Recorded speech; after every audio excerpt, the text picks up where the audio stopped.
Como te habrás dado cuenta por los medios de comunicación, hoy estamos celebrando el 70 aniversario de la nación de Israel y se está conmemorando con la inauguración de la Embajada de Estados Unidos en Jerusalén.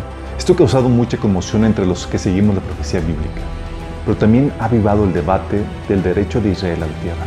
El derecho de los judíos a la tierra de Israel ha sido muy cuestionado por mucha gente, cristianos y no cristianos. En este video quiero abordar a los cristianos y explicarles en pocos minutos lo que la Biblia dice al respecto. Y así tomemos una posición, no en base a nuestra opinión, que de poco sirve, sino en base a la opinión de Dios, que es la que cuenta. Para entender el derecho de Israel a la tierra tenemos que hablar de dos pactos que Dios celebró en el Antiguo Testamento. Uno con Abraham y otro con David y su descendencia. Estos dos pactos son tan cruciales que la esperanza de redención que los cristianos tienen dependen completamente de ellos. Veamos el primero, el pacto de Abraham. De las primeras cosas que la Biblia enseña en el primer libro de la Biblia es el derecho a la tierra de Israel como algo que fue prometido a Abraham y a su descendencia. Génesis 13:15 dice: yo te daré a ti y a tu descendencia para siempre la tierra que abarca tu mirada. Génesis 15 del 18 al 21 y también Génesis 12:7 dice: el Señor le hizo un pacto con Abraham en aquel día y dijo: yo he entregado esta tierra a tus descendientes desde la frontera de Egipto hasta el gran río Éufrates. Fue algo que se le prometió como pacto perpetuo. Génesis 17, del 7 al 8 dice: estableceré mi pacto contigo y con tu descendencia como pacto perpetuo por todas las generaciones. Yo seré tu Dios y el Dios de tus descendientes. A ti y a tu descendencia les daré en posesión perpetua toda la tierra de Canaán, donde ahora andan peregrinando. Y lo que hizo Dios es que le dio la circuncisión como señal y recordatorio de ese pacto celebrado. Y aunque Abraham circuncidó a Ismael, Dios le dijo que el pacto pasaría al hijo de la promesa, es decir, a Isaac. Y aunque Isaac tuvo 2 hijos, el pacto no pasó a Esaú, sino a su hijo Jacob, a quien Dios le puso por nombre Israel. Tengo que aclarar que aunque estoy mencionando la tierra como parte del prometido a Abraham, la promesa abarca más cosas. Incluye la justificación, la bendición, una gran descendencia y la victoria sobre sus enemigos. Pero la tierra es el punto principal a analizar aquí. El otro pacto celebrado por Dios, igual de perpetuo, es el que hizo con David, para que su linaje gobierne sobre el pueblo de Israel para siempre. Cuando tu vida llegue a su fin, es Dios diciéndole a David, y vayas a reunirte con tus antepasados, yo pondré en el trono a uno de tus descendientes, a uno de tus hijos, y afirmaré su trono, su reino. Será él quien construya una casa en mi honor, y yo firmaré su trono para siempre. Yo seré su padre y él será mi hijo. Jamás le negaré mi amor como se lo negué a quien reinó antes que tú. Al contrario, para siempre lo estableceré en mi casa y en mi reino, y su trono será firme para siempre. Estos dos pactos que celebró Dios con Abraham y su descendencia y con David y su descendencia, la Biblia dice que son tan firmes como las leyes de la naturaleza. En Jeremías 33, del 25 al 26 dice: esto dice el Señor: así como no cambiaría las leyes que gobiernan el día y la noche, la tierra y el cielo, así tampoco rechazaré a mi pueblo. Nunca abandonaré a los descendientes de Jacob o de mi siervo David, ni cambiaré el plan de que los descendientes de David gobiernen a los descendientes de Abraham, Isaac y Jacob. En cambio, yo los restauraré a su tierra y tendré misericordia de ellos. Como derivación de estos dos pactos, de entre todo Israel y de entre todo el mundo, Dios escoge Jerusalén como lugar para poner su templo y la capital del reino de Israel. Salmo 132, del 13 al 14 dice: pues el Señor ha escogido Jerusalén, ha querido que sea su hogar. Este es mi lugar de descanso para siempre, dijo. Viviré aquí porque este es el hogar que he deseado. Hay otro pasaje que lo remarca muy sorprendentemente, que es Salmo 122, del 3 al 5, que dice: aquí en Jerusalén están los tronos donde se emiten los juicios, los tronos de la dinastía de David. Y esto lo reitera Jesús en el Nuevo Testamento en Mateo 5:35 y se reitera en otros pasajes que aparecen en pantalla.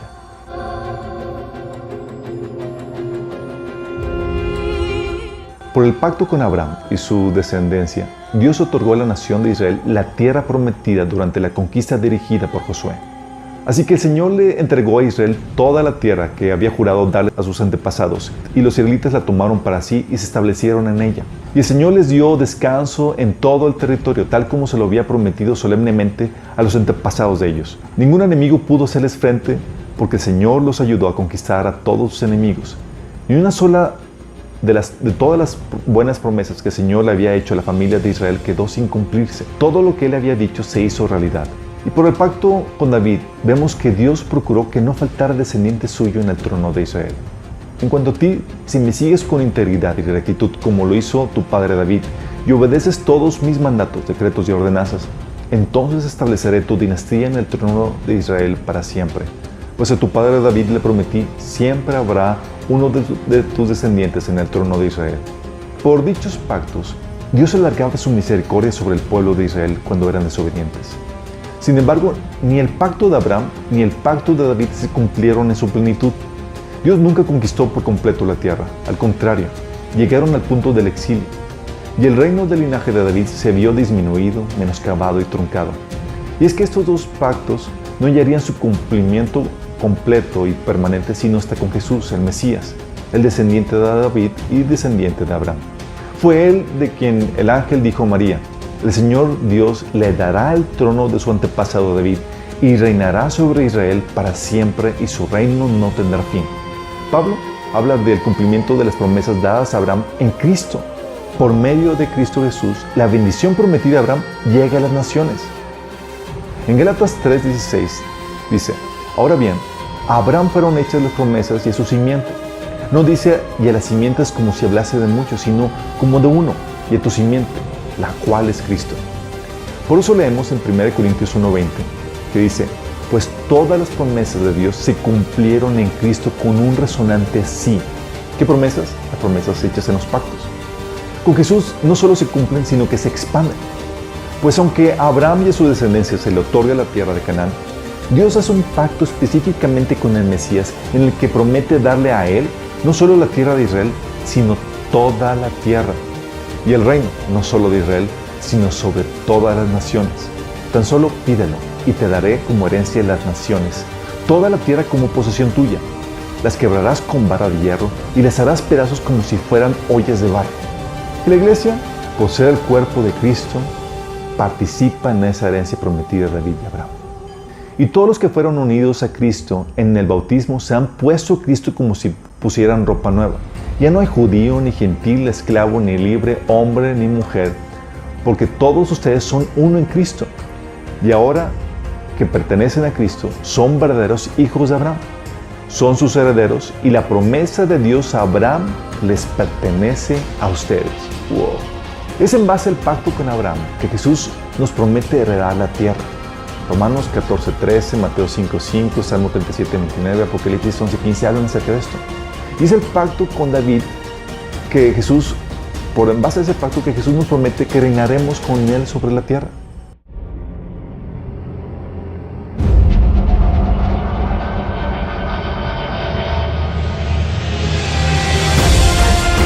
Por la iglesia participar en las bendiciones prometidas a Israel y por Israel violar el pacto de la ley con su continua desobediencia y el rechazo al Mesías, muchos creen que esto ocasionó que Dios los descalificara y diera su pacto con ellos por terminado. Pero esto no es así. Para entender por qué, tienes que saber que la justicia, la bendición, la tierra y la victoria sobre sus enemigos que Dios prometió a Abraham de forma incondicional y unilateral por la fe, también lo prometió a la nación de Israel por las obras de la ley, como viene de Deuteronomio 6:26, Deuteronomio 17 al 19 y Deuteronomio 28:2. ¿Por qué hizo esto Dios? Dios lo hizo esto para demostrar la imposibilidad humana para conseguir por las obras lo que Abraham consiguió por la fe. Romanos 7:1 y 3:20 hablan acerca de esto. Y así Dios quería enseñarnos la necesidad que tenemos de un Salvador, a Cristo.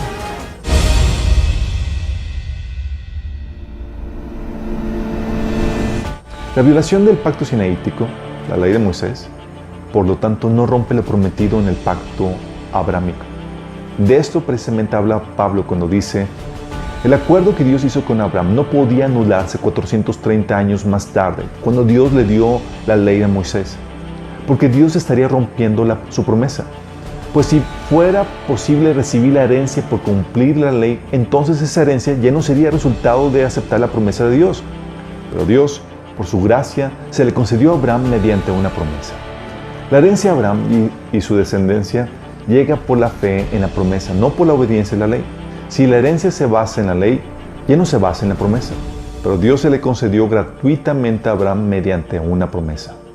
Romanos 4, del 13 al 16 dice: porque no por la ley fue dada a Abraham y a su descendencia la promesa de que sería heredero del mundo, sino por la justicia de la fe. Si la promesa de Dios es solo para los que obedecen la ley, entonces la fe no hace falta y la promesa no tiene sentido. Así que la promesa se recibe por medio de la fe. Es un regalo inmerecido. Fíjate lo que dice Pablo. Por lo mismo, la promesa a Abraham, es decir, el pacto celebrado con él, sigue siendo perpetuo e irrevocable. De esto justamente Pablo menciona con respecto al Evangelio: los israelitas son enemigos de Dios por bien de ustedes, dice Pablo. Pero si tomamos en cuenta la elección, son amados de Dios por causa de los patriarcas, porque las dádivas de Dios son irrevocables, como lo es también su llamamiento. Fíjate cómo le llama perpetuo e irrevocable este llamamiento. Por eso, aunque Israel haya sido desobediente y haya rechazado a Dios, Él no los ha rechazado. Entonces pregunto, ¿acaso Dios ha rechazado su propio pueblo, la nación de Israel? Por supuesto que no. Y esto se corrobora en otros pasajes como Jeremías 31 del 3 al 4 y Jeremías 33 del 25 al 26.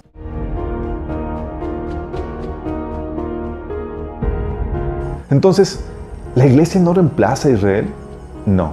Entonces, ¿qué hacemos entonces con los pasajes que hablan de que un judío no lo es el que lo es exteriormente, ni es la circuncisión la que se hace exteriormente en la carne, sino que es judío el que lo hace en la circuncisión es la del corazón en espíritu?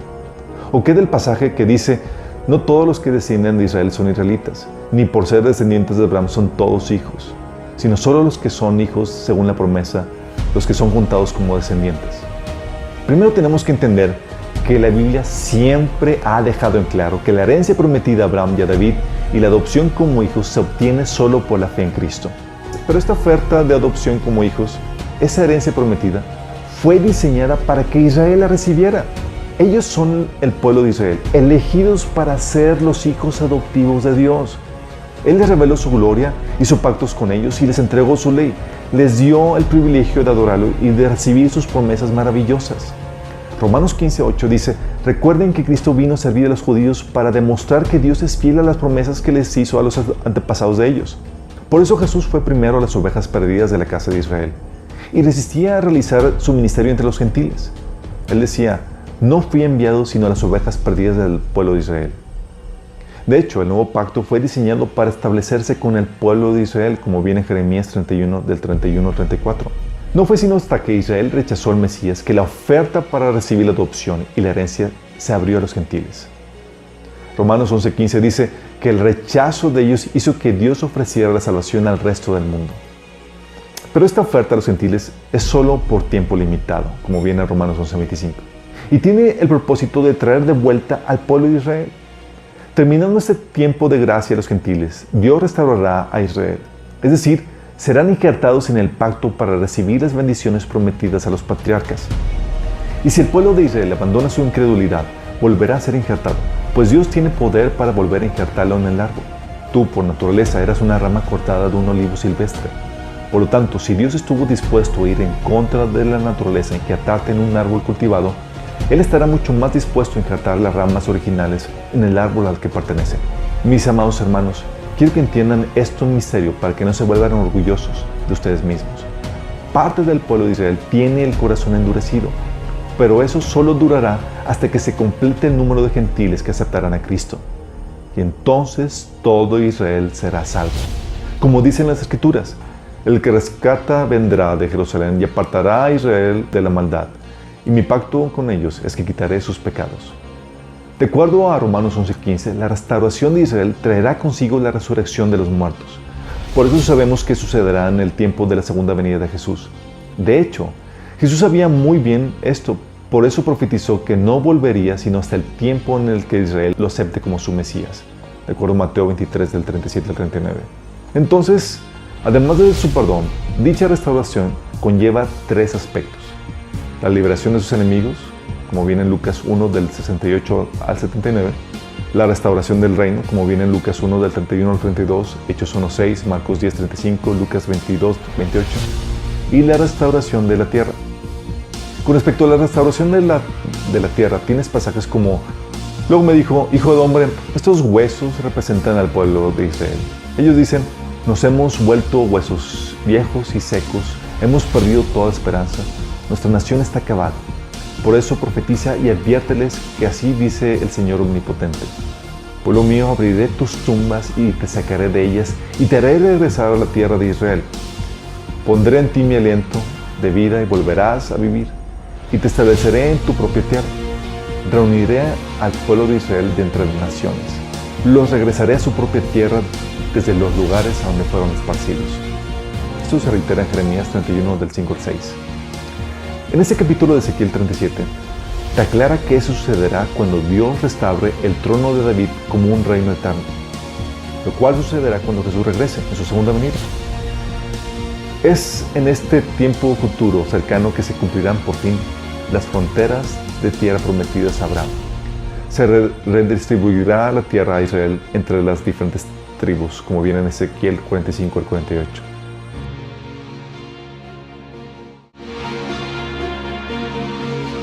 Muchos se dirán, nos preguntarán, ¿por qué es importante entender esto?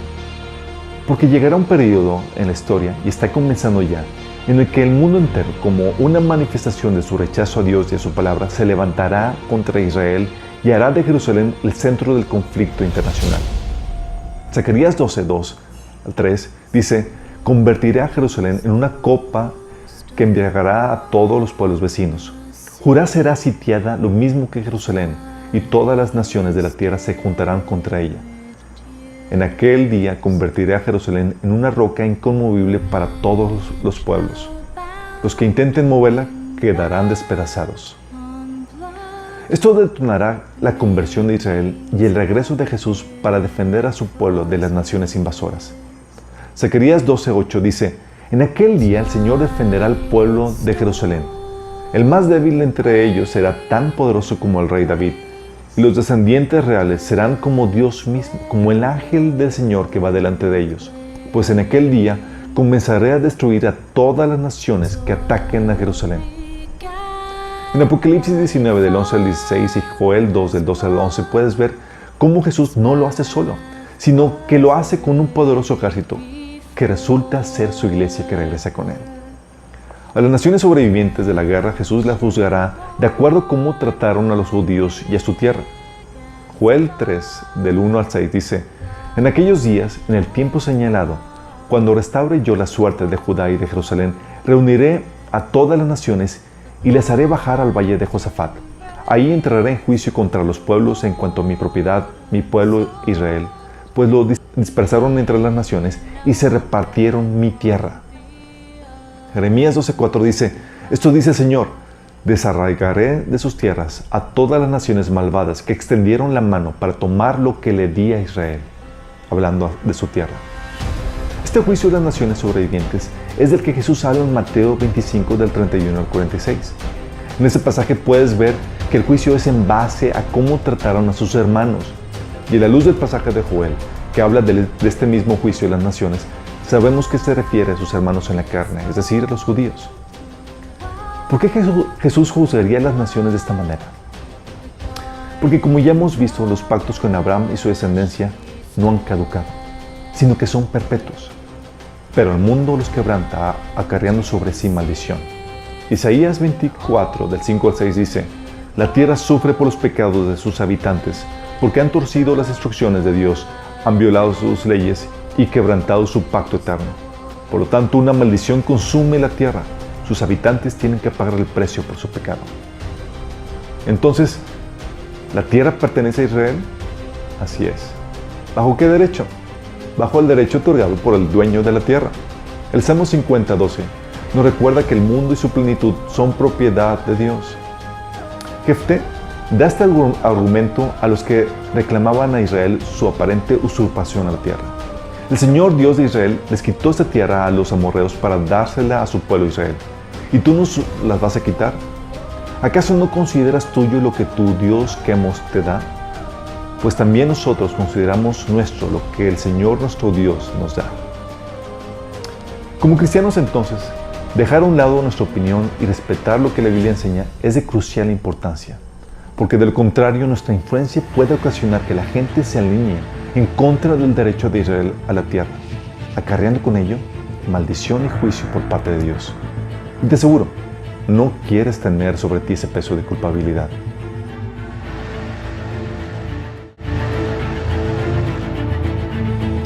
Momento, algunos dirán, ¿qué no la tierra prometida no es la nueva tierra en donde estaría la nueva Jerusalén? Así es, el cumplimiento final de las promesas a Abraham será en la nueva Jerusalén que se establece en la nueva tierra.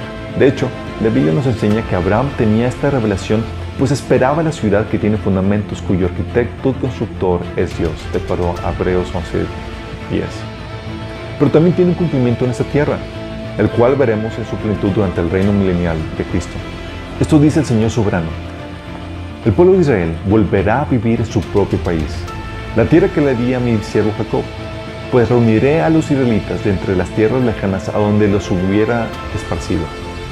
A la vista de las naciones del mundo revelaré mi santidad en mi pueblo. En Israel ellos vivirán seguros, construirán casas, cultivarán viñedos, y cuando yo castigue a las naciones vecinas que los trataron con desprecio, ellos sabrán que yo soy el Señor su Dios. Ezequiel 37, del 21 al 28 dice: reuniré al pueblo de Israel de entre las naciones. Los regresaré a su propia tierra desde los lugares a donde fueron esparcidos. Los unificaré para que formen una sola nación sobre los montes de Israel. Un rey los gobernará a todos, y ya no estarán divididos en dos naciones o dos reinos. Nunca más se contaminarán con ídolos, ni con imágenes repugnantes, ni rebelión, porque los salvaré de su apostasía pecaminosa y los limpiaré. Entonces serán verdaderamente mi pueblo y yo seré su Dios. Mi siervo David será su rey, y tendrán un solo pastor. Obedecerán mis ordenanzas y se asegurarán de cumplir mis decretos. Vivirán en la tierra que les di a mi siervo Jacob, vivieron sus antepasados. Tanto ellos como sus hijos y sus nietos vivirán ahí para siempre, de generación en generación, y mi siervo David será su príncipe para siempre. Haré con ellos un pacto de paz, un pacto eterno. Les daré su tierra y aumentaré su población, y pondré mi templo en medio de ellos para siempre. Haré mi hogar entre ellos, yo seré su Dios y ellos serán mi pueblo.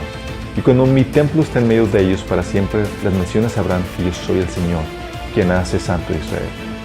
Con esto no se invalida la naturaleza eterna del pacto con Abraham, pues la promesa fue dada claramente para esa tierra con sus límites claramente definidos. No. Un pacto se rompe cuando no se cumple, no cuando se mejora. Al Dios otorgar una nueva tierra y una nueva Jerusalén, lo está mejorando.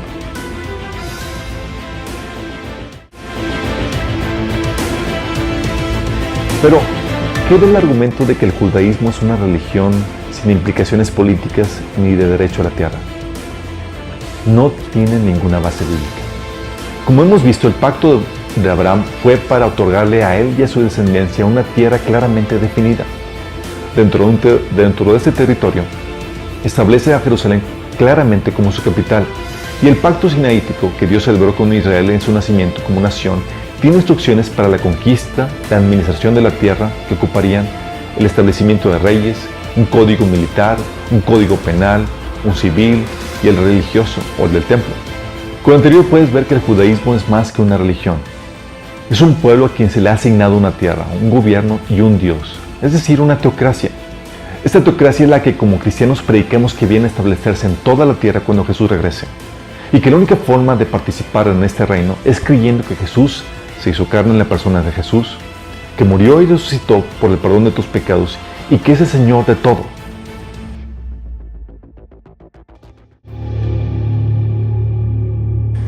Si nos atrevemos a decir que la Iglesia sustituye a Israel y que los pactos celebrados con Abraham y su descendencia se han invalidado y que por lo tanto ya no tienen ningún derecho a la tierra, primero, insultaríamos a Dios, pues lo haríamos pasar por un infiel mentiroso que rompe promesas y pactos eternos dados de forma incondicional. Y dos, torceríamos las Escrituras, ignorando o alegorizando todos los pasajes que hablan de la salvación de la nación de Israel y la restauración de su tierra y de su reino. Hacer esto es algo muy delicado, pues Pedro nos advierte que los que tergiversan las Escrituras lo hacen para su propia destrucción. Cuanto más cuando el mundo entero como una manifestación de su rechazo a Dios y a su palabra, se levantará contra Israel y su derecho a la tierra, y harán de Jerusalén el centro del conflicto internacional.